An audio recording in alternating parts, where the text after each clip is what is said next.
Well, Ben Shapiro is back explaining the ever-evolving debate between biological sex and gender identity. It continues to hog the scholastic spotlight amongst the American youth. The reason as to why a general consensus cannot be reached seems to be due to the inherent nature of the subjects. Biological sex roots itself purely in scientific fact, taking in all of the tangible aspects of human anatomy, separating humans into two categories, male and female. Shapiro elaborated on the topic in this clip. Hey, Ben. I've been waiting for a long time. I've kind of of pondered. for this moment. Yeah.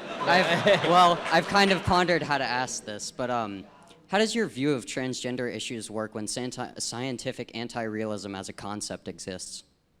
You're going to have to explain that one. All right. So scientific anti-realism is the concept that when you see me, you see, my skin, my hands, everything about me, but you do not see my cells. You do not see my atoms, you do not see the things that make up the things, they are just physical. So there is no really true way to prove, other than by hitting me, obviously, that I am right here, if it is only us two talking.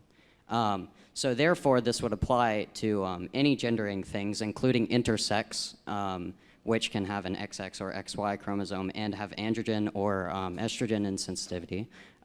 So I just need you to narrow this down. Is the argument that things that we don't understand the nature of things because we don't have microscopes, and therefore we can't determine sex? I would like to narrow it down to we cannot fully identify a gender of a person right when we see them, so therefore I believe that it is not within my own individual liberty to gender that person.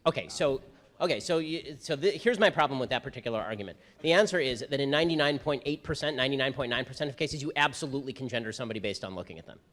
Like, really. If you're going to use intersex people as an example of not being able to do that, this does not obviate the biological duality of sex upon which all progeneration is based for all of human history and for all mammalian species.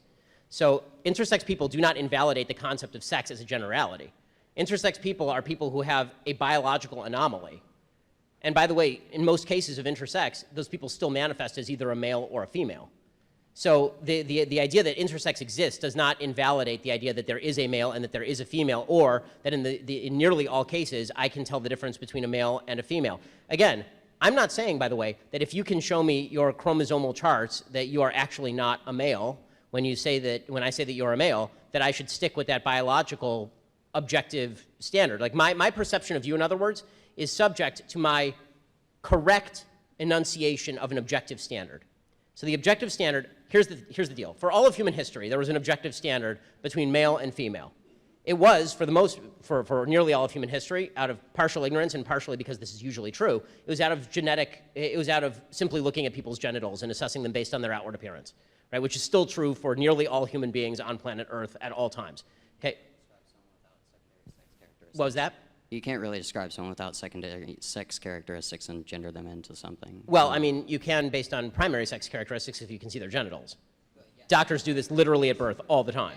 Shapiro always makes some rational points regarding the overly complicated subject, but why exactly is this still a debated topic? Gender identity focuses on the outlined subjects that regard physical sex and the mental state of the individual at hand. With this logic, having male genitalia and characteristics does not equate to being a male, but rather how the person feels in their own mind determines this so-called facts.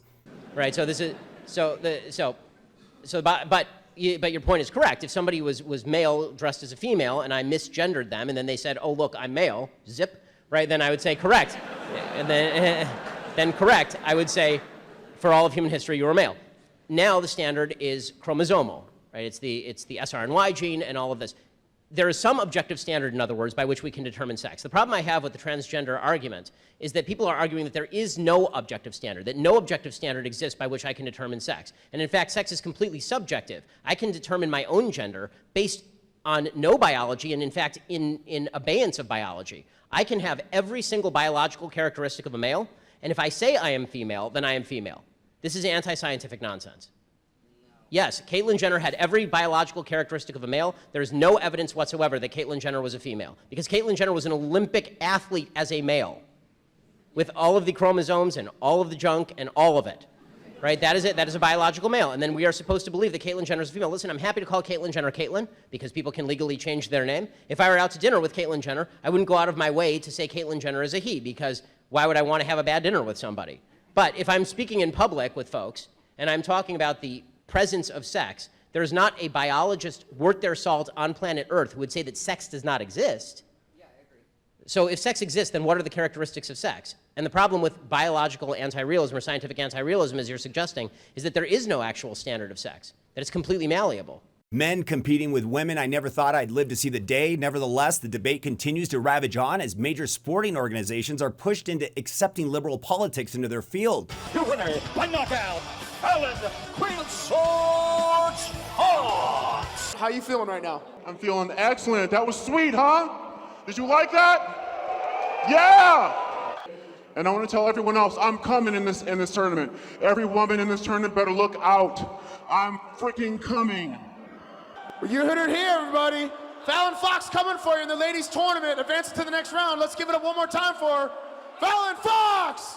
Been incredibly rewarding and meaningful to be able to be authentic and to be myself and be out and proud as a trans woman. This issue persists even to the highest form of athleticism, where even the Olympic Games have now had to question reformation of their policy regarding fair competition. I'm not saying that sex is malleable. I'm saying there is male and female biologically. That is true, yes. Right. But I'm saying that gender is a spectrum. I'm saying that there is at least male, female, and non-binary because of this strange. And what I'm saying is that there's a word game that goes on when people discuss gender. Because if we are talking about certain characteristics to which we attribute to masculine or feminine, if you want to say that there's a genetic male with feminine characteristics, we're fine. That's a male with feminine characteristics. Fine. That's fine. I mean, okay. So you're a man with feminine characteristics. That's cool. Who cares? Okay, but that doesn't make you a woman.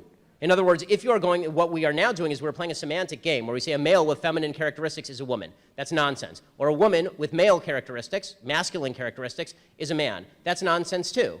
And by the way, it actually ends up misgendering a lot of people who are just butch women or effeminate men. Yeah, I agree. Right? So all of this. So in other words, by trying to separate out gender and sex completely, and then by using terms like male and female or woman and man that are innately connected to sex, what you are doing is deliberately, not you, what people are doing is deliberately confusing the issue such that you get idiocies like Ilhan Omar writing to the Powerlifting Association of the USA saying that a transgender woman who is a biological male should be able to compete against biological women because it is a myth that men can pick up heavier objects than women. That is not a myth. That's called science. Thank you. What do you think? Should biological sex be treated as the be-all, end-all when it comes to competitive sports? I know the answer to that, but do you? Or should gender identity be considered and subsequently alter the policy of these organizations? Let us know in the comments. I can't wait to read them. Once again, I'm Steve Inman with Resist the Mainstream, reporting the news that the mainstream won't. Don't forget to subscribe, like, and of course hit that notification bell to stay up to date with our latest content. Till next time, I'm Steve Inman, and we'll see you then.